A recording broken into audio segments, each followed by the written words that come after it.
Hey everyone, welcome to my channel today. My share today is for Cut to You, and I will be using the Make-A-Wish cut file, which is going to be your next little shot. Here you go. And this is the page that I have created. Now before I get into anything, I'm going to just let you know that it is the last week of school holidays. My boys are out the back playing, but I don't know how long that's going to last for. So I may have to stop and start, and you may hear them, and that's just where life is right now. So what I've got here is a piece of white cardstock. I'm pretty sure that it is basil, and I have pre-treated it with some clear gesso. I let that dry. I actually coated it, I think, the night before I started this page. I am using an Echo Park stencil here with bats on it, and I have already got an idea of how my page is going to be laid out. Pop that aside to dry, and here are my cut files that I'm working with today. So these are actually leftovers from a card class I did at my house as a special request in December, and I had these leftovers. I'd cut it twice. Well, I cut it 5 times in 2 different sizes because I wasn't sure which orientation people's cards would end up going. So this way they had options. And I had all these left over, and while they were creating, my brain was ticking away, and I came up with this idea of stacking all of these wish cut files onto a background and working with it that way. So finally it's come to fruition, and I really love the way this page comes together in the end. I'm going to be colouring the wish files in yellow. I have got Lindy's Stamp Gang Magical Shaker in California Poppy Gold, and I have got Brutus Monroe Colour Burst Powder in Zest, and I'm going to also be using Heidi Swap Colour Shine in Butter. You can see I am just mixing my colours up here. I love how they mix up and they look these really funky colours, and then they go on and they're beautiful colours. So this Heidi Swap Butter Colour Shine is, I think it's my favourite yellow, and I'm almost out and I can't find it. So if you know where I can find it, please let me know. I have cut these cut files on watercolour paper through my Cameo, and I have done nothing else to them. I've just cut them. So you can see I'm just adding colour. I'm just painting it on. Sprinkle some more on, make some more colour up in my little palette here. I have fast forwarded this a fair bit for you because it's not the most interesting process, but I thought I'd keep it in for you so you can see what I'm doing. You can see I'm just literally adding colour to all of the bits of the cut file. I do leave a few smallish white bits, but with all the different yellows, you get all the different shades, and I really love how it looks in the end. So I just sprinkled some more colour shine and then some water, and my background is now dry, I think. And these are the 2 photos that I'm scrapbooking. They are from my little guy's birthday last year. He wanted a Batman cake. It's actually Batman Lego cake. And so that is where I got my colour scheme from. I'm going to use my Kuretake Gansai Tambi, I'm probably butchering it, watercolours, and I am going with black. I'm going to do my background in black, and I really love how this turned out. You can see I have sprayed my paper with plain water, and I've activated my watercolour with a little spritz of water, and I'm just adding colour, or not colour because it's black. So I'm coming in around the edges to fade out so there's not a harsh line between the white, between where the black ends and the white of the background starts. You can see that if I add too much colour, you can't see the bats at all. So I'm just making sure that I'm adding the amount of water that I'm happy with, getting that to move around the page. And again, I super sped this up because it's exactly the same thing, adding water, adding paint, blending the edges out, adding a bit more paint, adding a bit more water. I printed my photos at home. I got one of the Instax Share mini printers recently. I love that thing. And yeah, you will have seen a couple of pages with that recently. So you can see I'm just going in with my paintbrush with just water on it and blending those edges out a bit more. And I love how that paint makes the bats pop out of the page. I think it looks really cool. Drying that off with my heat tool. I'm going to go in and add splatters, I think. If you can hear my children, they're laughing and having a good time. They're not actually murdering each other. Yeah, so just some splatters with the black.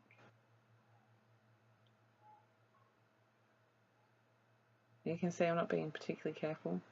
This paintbrush I got for Christmas. It's a really good one and I love it. Thanks, Santa. What am I doing next? I decided I was going to add some yellow sprinkles, but I waited until the black was completely dry. So I've added the yellow in with the butter colour shine, and I've also added gold in using my watercolours. I've popped that aside to dry, and then I've pulled out a bunch of scraps of paper. I've gone with the blacks, whites, greys and yellows, and I'm just going to lay those up behind my two photos. So I will tell you where they're from if I know. This one I know is a Heidi Swap pattern. It's from her Believe Christmas range from a couple of years ago. This yellow is Echo Park, no, it's Photoplay Boys Rule. And I'm just going to chop that so that I've got the torn edge at the bottom. What am I going to use next? This grey is Pink Press Studio Boys Fort. This grey and yellow, I love this pattern paper, it's so awesome. I'm pretty sure from memory it's a Studio Calico pattern. And like this is the last of it that I have. I love this pattern paper. I can't even, I love the colour, I love the print, kind of hoarding it. So I'm going to distress all the edges. Again, I've super sped this up for you. Oh, actually I think I cut out distressing all the edges. I just kept that first one in. I'm going to put some cardboard in between my layers and start sticking.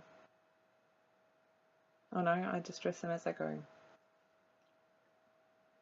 I think. Yeah. I'm just leaving them so that they're uneven and a bit wonky and a bit here and a bit there. I'm really liking that look at the moment, so I'm running with it. Decided to punch the edge of this pattern with my notebook edge punch.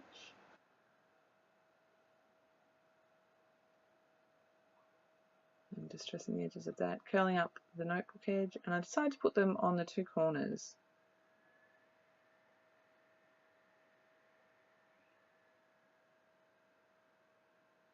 So now it is time to put all my bits together. I did want the Wish cut files to not fade into the background, but they are a part of the background. They are not forming my title. And though they are quite a bit of a statement, especially with that contrast between the yellow and the black, by the time the page is finished, they look like they're built into the background, which was what I wanted. Well, they do to me, and that's what matters, right? I'm going to glue down these cuts, and I've just added glue along the middle of each of the words. I didn't want glue smushing out all over the place. And you can see the way that I kind of got it to look like it was meant to be part of the background. I've layered my photos on top of a couple of the words, so it doesn't look like they're meant to be at the forefront of the page, which I think really helps. I pulled out these flare badges. It's a set of 3 from Just Add Flair, I think. One is the traditional Batman logo, and the other one is another Batman logo. I think it's more recent, but I don't know. Adding some yellow thread. I wanted to bring a bit more of that yellow. Just bunching that up and adding that between and behind my layers. I had lots of fun creating this page. Gwen, I hope that if you're watching it, you enjoyed. Now you can make your own messy black background.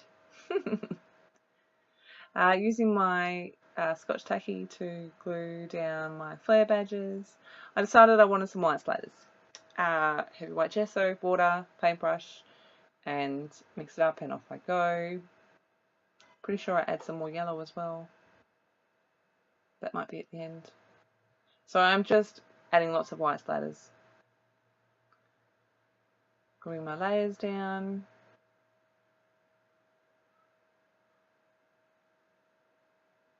I've managed to get white gesso all over my hands. And now I'm going to work on my title. Now I didn't realise until after I started putting my blog post together that the cut file I've actually used is called Make a Wish. And this page is titled Make a Wish. Funny coincidence, but that's okay. If you can't see the photos particularly well, it is Hunter with his cake and blowing out the candles. So it kind of fitted. I've put a little 6 above there with the same thing as I've used to build a title. And I decided that there was too much white, so I've grabbed the butter colour shine. I'm just using the nozzle stick thing and colouring my alphabets. And I really like how that really brings the yellow to the front of the page. Forgot the I for wish, add that in. Showing you that I'm done, or so I think I am. I'm going to come back again. I've got some enamel dots. I've used black, white and grey, and again I have just sprinkled them all across where that mixed media is. It's a nice finishing touch, and I really like the different texture it brings to the page. And you can see I'm just randomly sticking them down. I didn't want to put too much thought into it. And I'm pretty sure that I go through a fair few enamel dots. I love finishing packets of things off. It's awesome. I do add a tiny bit of journaling under the photos. Something along the lines of, and just like that you were 6. Happy birthday, mate. Or something like that. So that is my page done. I hope that you've enjoyed this. I really enjoyed using a Christmas cut file for a birthday page layout. Lots of fun. I hope that I have inspired you to perhaps look at your cut files, even your general scrapbooking supplies, in a little bit different light. You know, just because it came out with a Christmas collection doesn't mean you have to use it for Christmas. Just because it was made for birthdays doesn't necessarily mean you have to use it for a birthday. Oh, I added these little yellow prills as well right at the end after I turned the camera off. I saw them on my shelf. I won those quite a few months ago. I finally got them onto a page. I love them. I will leave all the links to everything below. Thank you ever so much for stopping by, and I shall see you again very soon. Thanks for watching.